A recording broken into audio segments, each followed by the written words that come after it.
The moment I pulled into my driveway after a grueling 2-week business trip, I knew something was wrong. My mother's prized ceramic garden gnomes dotted my front lawn like silent sentinels, and Dad's ancient Buick was parked where my recycling bins should have been. I'm Aaliyah, and at 33, I'd spent the last decade building my life exactly how I wanted it. My house, my sanctuary, was the result of countless overtime hours and careful saving. But apparently, while I was away closing the biggest deal of my career, my parents had decided to make themselves at home. Without asking, the front door creaked open before I could even grab my suitcase from the trunk. "Welcome home, sweetie." Mom's voice carried across the yard, sugary sweet as always when she wanted something. "We've been waiting for you." I froze, my hand still on my luggage. "Mom, what's going on?" She waved dismissively, already turning back inside. Come in. Your father's watching his shows in the den." The den. My home office was now the den. I dragged my suitcase inside, the wheels catching on the new welcome mat I definitely hadn't bought. The interior stopped me dead in my tracks. Family photos I'd never hung covered the walls. Mom's gaudy decorative plates lined my minimalist shelving units. The subtle sage green walls I'd carefully chosen were now an aggressive sunshine yellow. "Mom," I managed, my voice tight. "What happened to my walls?" "Oh, they were so dreary before. I knew you'd love this color once you saw it."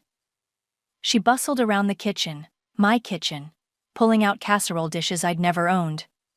"We've been here about 10 days now.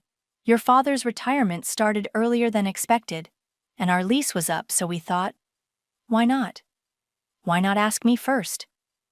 I set my laptop bag down carefully, counting to 10 in my head. "Ask you? Don't be silly, we're family." She laughed like I'd told a particularly amusing joke. "Family doesn't need to ask permission. Besides, we knew you'd say yes." Dad shuffled in from my office, the den, still wearing his ancient slippers. "Hey, kiddo. Your mother's made her famous pot roast." "Dad?" I tried to keep my voice level. "You can't just move in without talking to me first." "Already done now, isn't it?"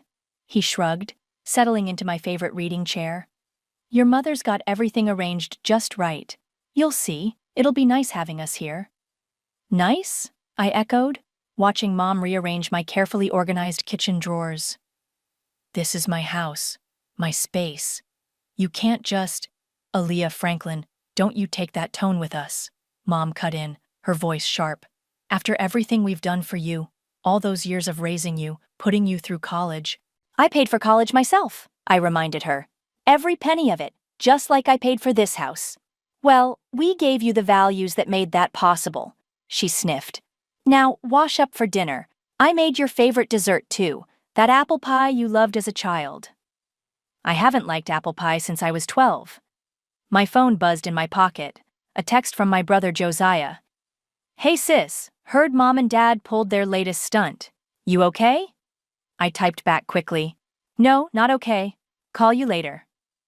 Looking up, I caught Mom watching me expectantly, that familiar guilt-inducing smile on her face. The same one she'd worn when she'd borrowed my car for 3 months last year. When she'd given my savings account information to my cousin for an emergency. When she'd volunteered me to host every family gathering for the past 5 years. "I need to unpack," I said, grabbing my suitcase. "And shower. Long flight. But dinner will wait." I headed for the stairs, then stopped. "Mom, Dad, this isn't permanent.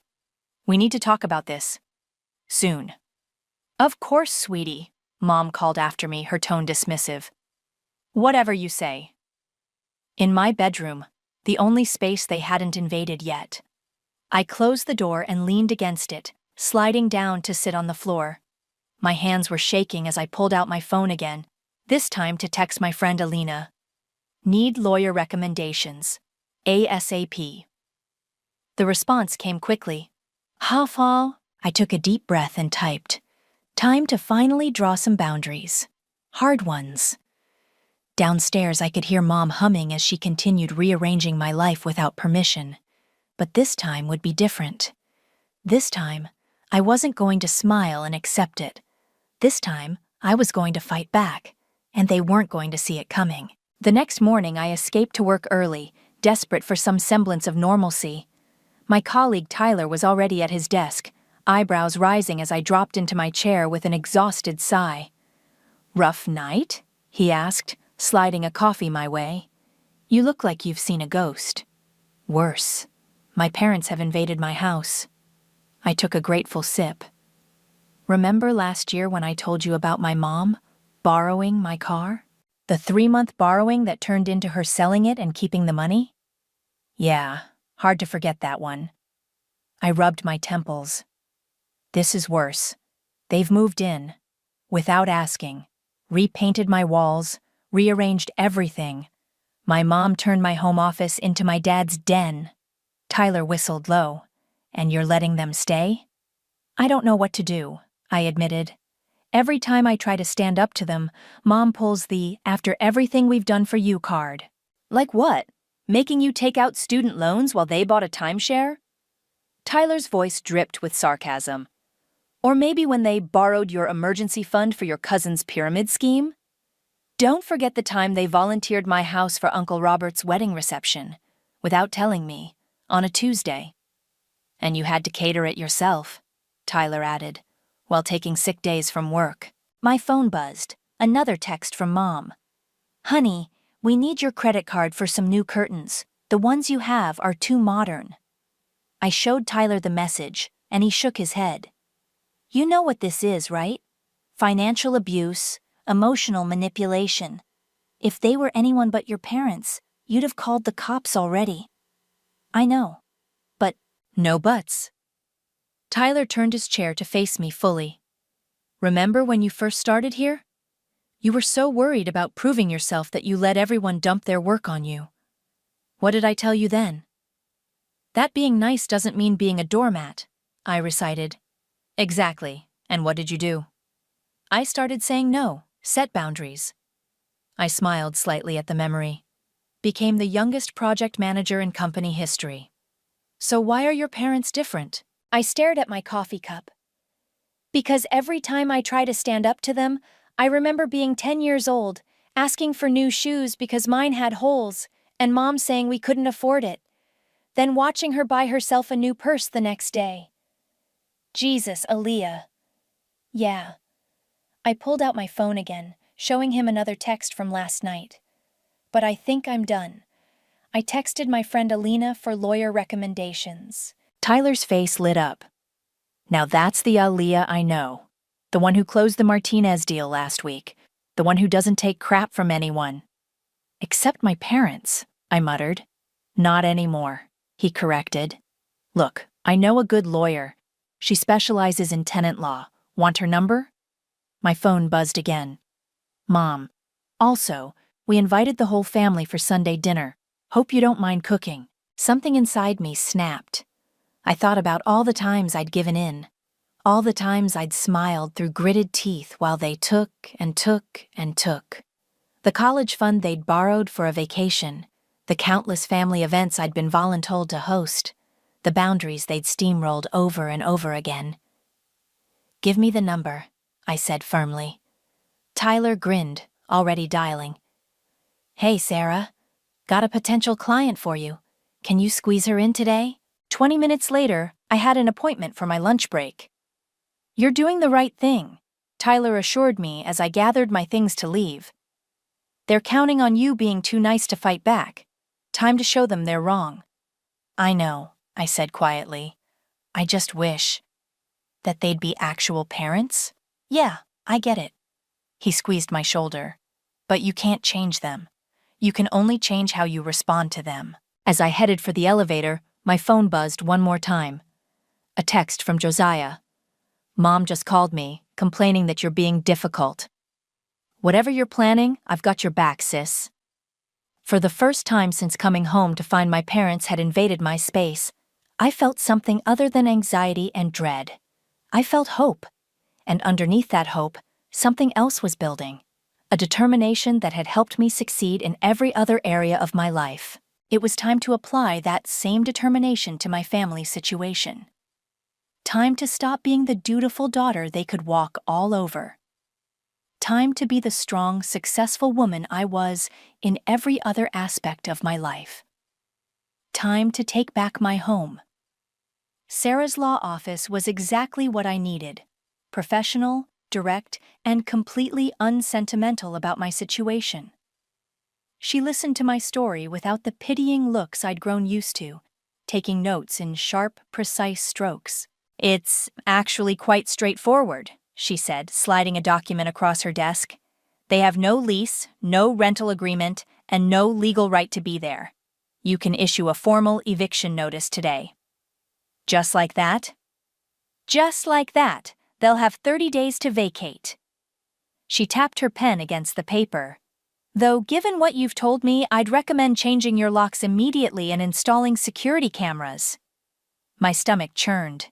"You think they might—" People get unpredictable when their safety net disappears.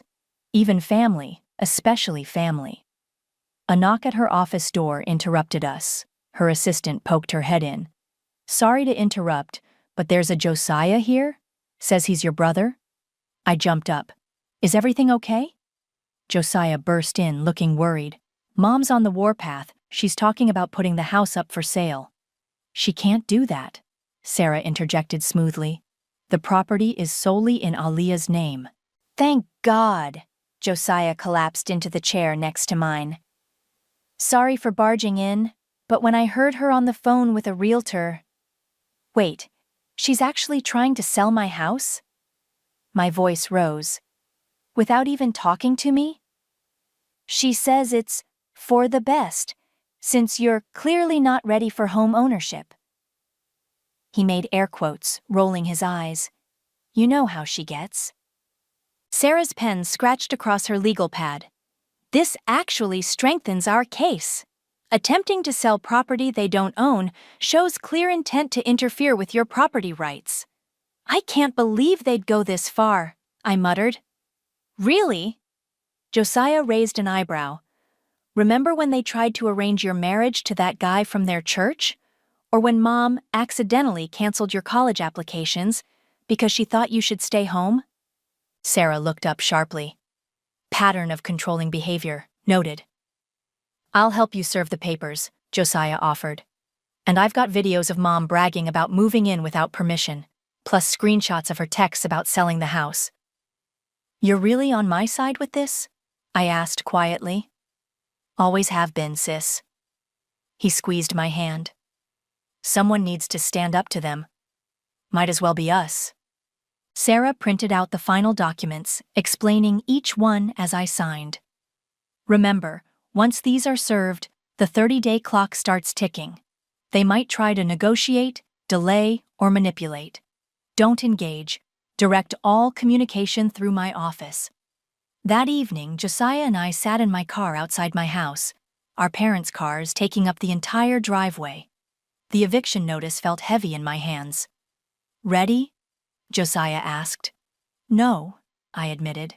"But I'm doing it anyway." We walked in to find Mom hosting what looked like an impromptu family gathering. Aunt Linda and Uncle Robert sat on my couch while Mom showed off her new curtain selections. "Oh, sweetie," Mom beamed. "Perfect timing. We're planning a little renovation for the kitchen. Nothing major, just knocking down that unnecessary wall." "No." My voice came out stronger than I expected. "You're not renovating anything." "Don't be silly, it'll look so much better. This is for you and Dad." I held out the envelope. "It's an eviction notice. You have 30 days to leave." The room went silent. Mom's face cycled through shock, hurt, and anger before settling on her familiar manipulation smile. "Very funny, honey. Now, about the kitchen." "It's not a joke." Josiah stepped forward. "She's serious, Mom."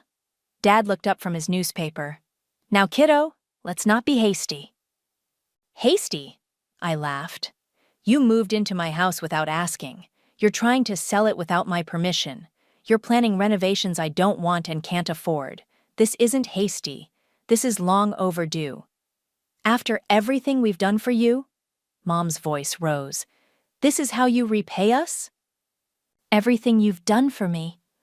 My voice shook. "Like using my college fund for your timeshare?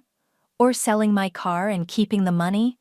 Or maybe you mean all the times you volunteered my house, my time, and my money without asking?" Aunt Linda and Uncle Robert quietly gathered their things and slipped out. Mom stared at the envelope like it might bite her. "You have 30 days," I repeated. "After that, anything left behind becomes my property to dispose of as I see fit." "You can't do this to us," Mom whispered. "Actually, I can, and I am." I turned to leave, then stopped. "Oh, and Mom, if you call another realtor about my house, my lawyer will be in touch." As Josiah and I walked out, I heard Mom burst into tears, the same theatrical sobs she'd used to manipulate us our whole lives. But for the first time, they didn't make me feel guilty. They made me feel free. Josiah and I retreated to a local diner, the kind of place Mom would never set foot in because it wasn't refined enough. The vinyl booth squeaked as we slid in, and the coffee was terrible, but it felt safer than my own home right now. "Your phone's blowing up too?" Josiah asked, glancing at my constantly vibrating phone. 17 missed calls from Mom, 12 from Dad, and about 30 texts from various relatives telling me what a horrible daughter I am. I turned my phone face down. "You?" "Mom's called me 6 times to tell me I'm choosing the wrong side." Dad sent one text asking if I know what I'm doing. He stirred his coffee absently. "Did I ever tell you why I moved across the country for college?" "I always assumed it was for the program." "Nah, the program at State was actually better." He leaned back. "I left because I watched what they did to you. How they'd take and you'd give and give until there was nothing left. I was terrified they'd do the same to me." "Why didn't you ever say anything?" "Same reason you never did. Guilt. Fear. The way Mom can make you feel like the worst person in the world for having boundaries." He pulled out his phone, showing me a text. "Like this gem from 10 minutes ago. Your sister is breaking your father's heart. He might not survive this stress." "Dad's heart is fine," I snorted. "He just had a checkup last month." "Yeah, but watch. Next will come the your father's blood pressure texts. Then the he's not sleeping updates. And finally, the if anything happens to him, it's your fault, grand finale." My phone buzzed again. Alina this time. I answered on speaker. "Girl, your mother just called me," Alina's voice crackled through. "Wanted me to talk some sense into you. I told her I fully support your decision and she hung up on me." "She's working her way through my contact list," I sighed. "Did she try the heart condition story?" "No, she went with, 'We'll be homeless this time.' I reminded her they have plenty of money from selling your car last year." Josiah choked on his coffee. "Damn, Alina. You really said that?"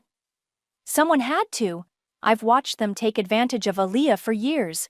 Remember when they borrowed her emergency fund and gave it to that cousin for his pyramid scheme? Or when they volunteered my house for Uncle Robert's wedding?" I finished. "Yes, we've been cataloging their greatest hits." Speaking of hits, Josiah pulled up his phone's gallery. "I've got videos of Mom bragging about moving in without permission. Want to see?" The video showed Mom at some family gathering, laughing as she described how they'd surprised me. "She's so focused on her career, she needs us to take care of her house properly," Video Mom said. "We didn't ask because she would have said no, and really, what kind of daughter says no to her parents?" "Send that to Sarah," I said immediately. "And any other videos you have." "Already did, along with screenshots of Mom's texts about selling your house." He paused. "You know this is going to get worse before it gets better, right?" "I know." I finally checked my messages. "Oh look, right on schedule. Dad's blood pressure is apparently through the roof." "Called it," Josiah grinned. "Want to bet on when the not sleeping text comes?" "You two are handling this surprisingly well," Alina observed. "Because for the first time we're not handling it alone," I realized.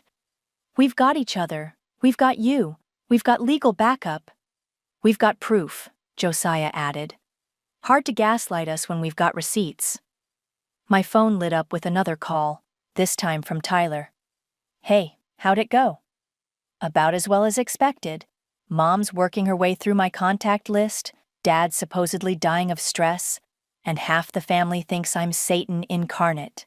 So, a normal Tuesday for your family? Tyler laughed. Need me to be your work alibi tomorrow? Please, I'm not ready to face them again yet. You know, Josiah said after I hung up, this is the first time I've seen you smile while talking about them. Usually you get this tight look around your eyes, like you're bracing for impact. Usually I am. I straightened up. But not anymore. I'm done being their safety net, their ATM, their free event planner, and their doormat. Speaking of doormats, Alina chimed in from the speaker, your mom apparently bought new ones for your house. Pink flamingos. I groaned. Of course she did. Add it to the list of things they've done to my house without permission. Already did. Josiah held up a notebook. We're up to 17 violations of your property rights in just 2 weeks. Sarah's gonna love this. For the first time since this all started, I felt truly confident in my decision. Looking at my brother's supportive grin and hearing Alina's fierce loyalty through the phone, I knew I wasn't just fighting for my house anymore. I was fighting for myself. 3 days after serving the eviction notice, I came home to find Mom had organized an intervention in my living room. Aunts, uncles, and various family friends filled my furniture, all wearing expressions of concerned disappointment. Honey, Mom started, her voice wobbling perfectly. We're all here because we're worried about you. No, I cut in, dropping my work bag. You're all here because Mom told you her version of events. Did she mention moving in without asking? Or trying to sell my house without my permission? Aunt Linda shifted uncomfortably. Nancy, you said you had permission. Of course we had permission. Mom waved dismissively. We're her parents. Being my parents doesn't give you the right to take over my life. I pulled out my phone. Josiah, you recording this? Yep. My brother emerged from the kitchen, phone held high. Got it all, including Mom's admission that she thinks being a parent means automatic permission. You're recording us? Uncle Robert sputtered. This is a private family matter. Nothing's private anymore, I said firmly. Not after Mom called my boss trying to get me fired so I'd be more dependent on family. The room went silent. Even Mom looked shocked that I knew about that. Oh yeah, Josiah added cheerfully. My friend in HR forwarded that voicemail to me. Want to hear it, everyone? Mom's very creative with her concerns about Aaliyah's mental stability. I was trying to help, Mom protested weakly. Help? I laughed. Like when you helped by selling my car? Or helping yourself to my emergency fund?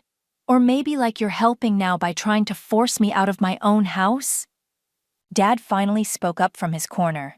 Kiddo, we just thought, that's the problem, Dad. You never think. You just go along with whatever Mom wants, even when it hurts your kids. We've given you everything. Mom's voice rose sharply. Everything we had went to giving you opportunities. Really? I pulled out Sarah's folder. Here's my college loan statements, my car payments, my mortgage documents, everything I've earned myself while you took credit for it. Aunt Linda stood up suddenly. Nancy, you told us you paid for her college. We contributed, Mom faltered. By contributing, do you mean the college fund you emptied for your timeshare? Josiah asked innocently. Because I have those bank statements too. One by one, the family members began to look uncomfortable. Uncle Robert checked his watch and muttered about needing to leave. Aunt Linda was scrolling through her phone, probably finding all the times Mom had bragged about their contributions to my success. You're turning our family against us, Mom accused, tears starting right on cue. No, Mom. Your lies are doing that all on their own. 25 days, Josiah announced cheerfully. That's how long you have to find a new place.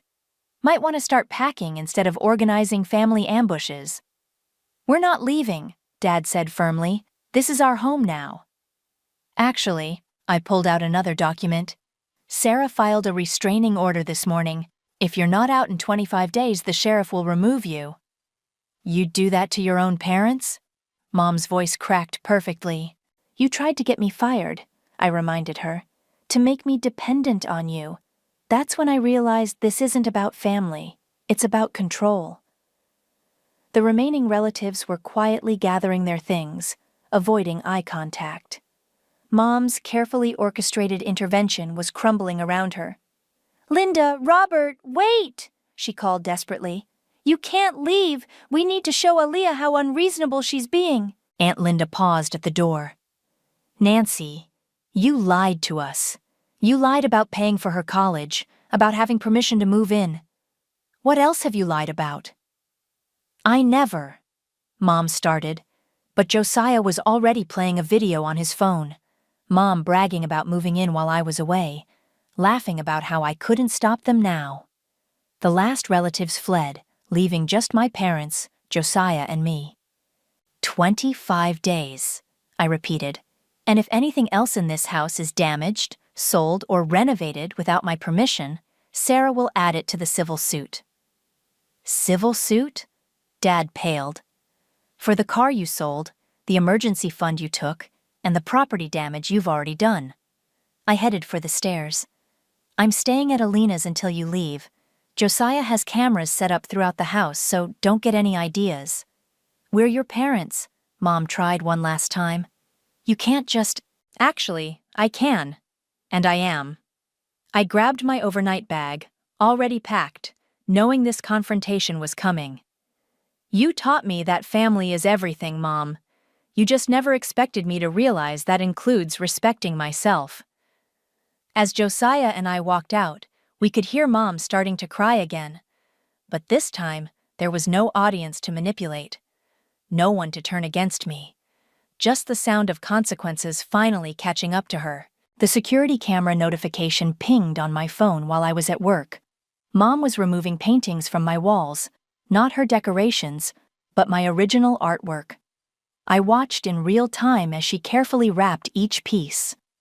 They're stealing my art now, I told Tyler, showing him the feed. Call Sarah, he said immediately. Document everything. Before I could dial, my phone rang, Dad's number. I put it on speaker. Your mother's just packing some old family heirlooms, he started without preamble. Those paintings aren't heirlooms, Dad. I painted them myself. In college. The college I paid for. Well, he hedged, your mother feels they'd be better appreciated in her care. Put her on the phone. Mom's voice came through, sickly sweet. Honey, I just think, put my paintings back, or I call the police. Right now. You wouldn't dare. I pulled up the non-emergency line on my office phone. Try me. Through the security feed, I watched Mom slowly return each painting, muttering under her breath the entire time. Tyler gave me a thumbs up. 19 days left, I reminded them before hanging up. That evening, Josiah met me at Alina's place with takeout and updates. Mom's called every realtor in town, he reported. They all turned her down after Sarah sent them warning letters. How's Dad handling it? Actually, Josiah pulled out his phone. He called me earlier. Listen. He played a voice message. Son, I know we've made mistakes. Your mother, she means well, but maybe we went too far this time. Call me back? He's cracking, Alina observed from her kitchen. Your mom's starting to lose her grip on him. My phone buzzed, another security alert. Mom was in my home office, going through my files. That's it. I dialed Sarah's number. They've gone too far. Within an hour, we were back at my house with a police escort. Mom was still in my office, papers spread across the desk. Mrs. Franklin, the officer called out. You need to step away from those documents. Mom spun around, clutching some papers. These prove Aaliyah owes us. All the money we've spent on her. Those are my private financial records, I cut in. And my work documents. You're committing several crimes right now. Officer, Dad appeared in the doorway. This is just a family disagreement. This is breaking and entering, theft, and corporate espionage, Sarah corrected, stepping forward. My client specifically revoked your access to her home office. You can't revoke our access. We live here. Illegally, the officer pointed out. You were served an eviction notice. This room was specifically marked as off-limits in that notice. Mom's face crumpled. We just wanted to prove that you've been financially supporting me? I grabbed the papers from her hands. These prove the opposite. Every loan I've paid off, every car payment, every mortgage payment, all while you were taking money from me. We're your parents, she shrieked. Everything you have is because of us. No, Josiah stepped forward. Everything she has is despite you. Dad touched Mom's arm. Nancy, maybe we should… Don't you dare take their side, she whirled on him. After everything we've sacrificed. What exactly have you sacrificed? I demanded. Name one thing you've given up for me, one thing you've actually done to help me succeed. The silence was deafening. Mrs. Franklin, the officer said quietly, you need to leave this room now. You can either respect the eviction notice and remain in the permitted areas of the house for the next 19 days, or you can be removed immediately. Your choice. Mom looked around wildly, finding no allies. Even Dad was backing away, his face troubled. Fine, she spat. Take your precious papers, but don't come crying to us when you realize family is all you have. That's exactly what I realized, I said calmly, which is why I'm protecting myself from you. After Mom stormed out, Dad lingered in the doorway. Kiddo, I never meant for things to get this far. But you let them, Dad. You always let them. He nodded slowly. I'll start packing tomorrow. And I'll make sure your mother doesn't touch anything else. After they left, Sarah helped me gather my scattered documents while the officer wrote up his report. 19 days, Alina mused, helping me reorganize my files. Want to bet they try something else before then? No bet, Josiah and I said simultaneously. But something had shifted. Dad's quiet surrender, Mom's desperate document search. They were running out of options, running out of ways to manipulate the situation, running out of time. I locked my office door, knowing they'd probably try again tomorrow. But for the first time, I wasn't worried. They were finally realizing I wasn't their safety net anymore. I was their wake-up call. 5 days before the eviction deadline, my security cameras caught Mom trying to remove my grandmother's antique mirror, the only family heirloom I actually owned, gifted directly to me in Grandma's will. Don't you dare, I said from the doorway, making her jump. That's not yours to take. Your grandmother would be ashamed of you, Mom shot back, still gripping the mirror, throwing your parents out on the street. You have a fully paid-for condo in Florida, I reminded her. The one you bought with my car money. That's different. This is our home now. No, it's not. I stepped closer. And if you don't let go of that mirror right now, I'm calling the police. Again. Dad appeared behind me. Nancy, leave the mirror, please. You're taking her side again? Mom's voice rose to that familiar pitch that usually made us all back down. Not this time. I'm taking the side of not getting arrested, Dad said quietly. We've gone too far, Nancy. Way too far. We haven't gone far enough. She yanked the mirror, sending it crashing to the floor. The shattering sound echoed through the house. 7 years of bad luck, Grandma would have said. But watching Mom's face as she realized what she'd done, I felt nothing but relief. It was over. Officer Martinez? I spoke into my phone. Yes, they're destroying property again. Yes, I have it on video. Mom's face went pale. You were on the phone this whole time? Ever since the security system alerted me you were touching my things. Again. Police sirens wailed in the distance. Dad sank into a chair, head in his hands. Nancy, pack a bag. We're leaving, now. We most certainly are not. Yes, we are. His voice was firm for the first time in my memory. I'm not getting arrested because you can't accept that we were wrong. Wrong? She laughed hysterically. Wrong to help our daughter? Wrong to want to be close to her? Wrong to move in without asking, he countered. Wrong to try selling her house. Wrong to call her boss. Wrong to steal her artwork. Wrong to go through her work documents. And very wrong to break her grandmother's mirror. Red and blue lights flashed through the windows. Mom's face crumpled into her familiar tears, but no one moved to comfort her. "Mrs. Franklin," Officer Martinez said as he entered. "We meet again. Oh, destruction of property this time?" "It was an accident," she wailed. "On video," I added, holding up my phone. "Pack your bags," the officer ordered. "You're leaving tonight. Mr. Franklin, you too." "Already packing," Dad called from upstairs. Mom looked around wildly, finding no allies. But where will we go?" "Your condo in Florida," I suggested. "The one you bought with my stolen car money? Or maybe Uncle Robert's guest house? The one you volunteered me to renovate last year?" "You're enjoying this," she accused. "Enjoying hurting your own mother." "No, Mom. I'm just finally standing up to you. There's a difference." Dad came downstairs with 2 packed bags. "Nancy, let's go. We've done enough damage." "Grant, you can't seriously." "I can and I am." He turned to me. "Kiddo, I'm sorry. For everything.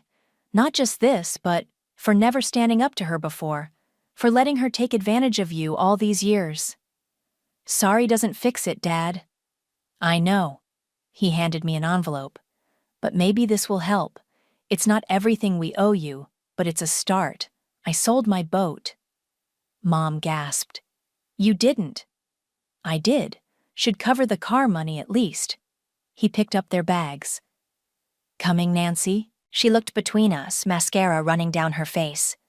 "You'll regret this," she said finally. "Both of you. When you need us?" "We won't," Dad cut in. "That's the point. We've lost them both, Nancy. And it's our fault." Officer Martinez escorted them out. I watched through the window as they loaded their bags into their car, Mom still crying, Dad just looking tired. Josiah appeared beside me. "You okay?" "Better than okay." I opened Dad's envelope, a cashier's check for the exact amount they'd gotten for my car. I think it's really over." "Mom will try again," he warned. "Probably, but Dad won't back her up anymore. And without him enabling her, she's powerless," he finished. We watched their car pull away, Mom's face set in a familiar expression of martyred suffering. But for the first time, it didn't make me feel guilty. It made me feel free. "Want help cleaning up the mirror?" Josiah offered. "Yeah." I turned away from the window. "And then maybe we can finally start fixing everything else they broke." Starting with ourselves. The morning sun streamed through my freshly painted sage green walls as I sipped coffee in my reclaimed home office. No more den, no more invasion, just peace and the soft clicking of my laptop keys. My phone buzzed. A text from Dad. "Your mother's trying to plan a surprise visit for Easter. Thought you should know." "Thanks for the warning," I replied. "But she knows the rules. No unannounced visits." "I'll remind her," he wrote back. "How's the house?" "Back to normal, finally." The doorbell rang, and I opened it to find Josiah juggling grocery bags. "Ready for our first drama-free family dinner? Just us, Alina, and Tyler?" I helped him with the bags. "Absolutely." "Dad texted you about Mom's Easter plans?" "Yep, not happening." He grinned. "Look at you, holding those boundaries like a pro." The kitchen was exactly as I wanted it. No knockdown walls, no gaudy decorations, just clean lines and calm colors. As we prepped dinner, another text came through. Mom this time. "Your father's being unreasonable about Easter. Of course you want us to visit. I'm your mother." I showed Josiah, who snorted. "Want me to handle it?" "No, I got this." I typed, "Any visits need to be arranged in advance with my explicit permission. Those are the rules. If you can't respect them, you can't visit." "But we're family." Yes, we are, and family respects boundaries. I muted the conversation as Alina arrived with dessert. Your mom trying the Easter guilt trip too? How'd you know? She called me earlier. I told her my apartment was too small to host her when you inevitably said no. Tyler showed up last, bearing wine and news. So, remember how your mom tried to get you fired? The board just approved your promotion to senior manager. Apparently, her calls actually made them look closer at your work record. Karma's a beautiful thing. Josiah laughed, pouring wine. We settled around my dining table. My choice of furniture, my choice of guests, my choice of evening. No guilt, no manipulation, no drama. My phone lit up with another text from Dad. Handled the Easter situation. We'll stay in Florida. Maybe in a few months when your mother's ready to actually apologize, we can discuss a proper visit. He's really changed, Josiah observed, reading over my shoulder. We all have, I replied. Speaking of change, Alina raised her glass. To Aaliyah's new backbone. To boundaries, Tyler added. To choosing our own family, Josiah finished. As we laughed and shared stories, I looked around my table. Here was my real family. The brother who stood by me, the friends who supported me, the home I'd built for myself. No guilt, no obligation, just genuine love and respect. My phone buzzed one last time. Mom again. I suppose we could call before visiting, if you insist on being so formal with your own mother. Progress. Small, grudging, but progress. We'll talk about it, I replied, when you're ready to have an honest conversation about everything that happened. I was only trying to help. Mom, boundaries. A long pause, then. Fine. We'll do it your way. I showed the exchange to Josiah, who whistled. Holy shit, she actually backed down. Because she knows she has no choice, Tyler pointed out. You've shown her you won't cave anymore. You know what the best part is? I said, refilling everyone's glasses. I don't feel guilty. At all. I used to feel guilty for just existing in a way they didn't approve of. But now? Now you're free, Alina finished. Free to have my own life, my own home, my own choices. Free to have terrible taste in wall colors, Josiah teased, dodging my playful swat. Free to choose who sits at my table, I added, looking at my chosen family. Speaking of choices, Tyler raised his glass again. To the newest senior manager at the firm. As we celebrated, I caught my reflection in the window. No tension around my eyes, no worried crease in my forehead. Just peace, confidence, strength. Mom's latest text remained unanswered on my phone. She'd learned to live with that, just as I'd learned to live without her approval. Dad was trying, Josiah was thriving, and I was finally, truly home. Who wants dessert? Alina asked, bringing out her famous cheesecake. Only if you share the recipe this time, I laughed. Family secret, she winked. But you're family now, so maybe. Family. Not by obligation or guilt or manipulation, but by choice, by love, by respect. And that made all the difference.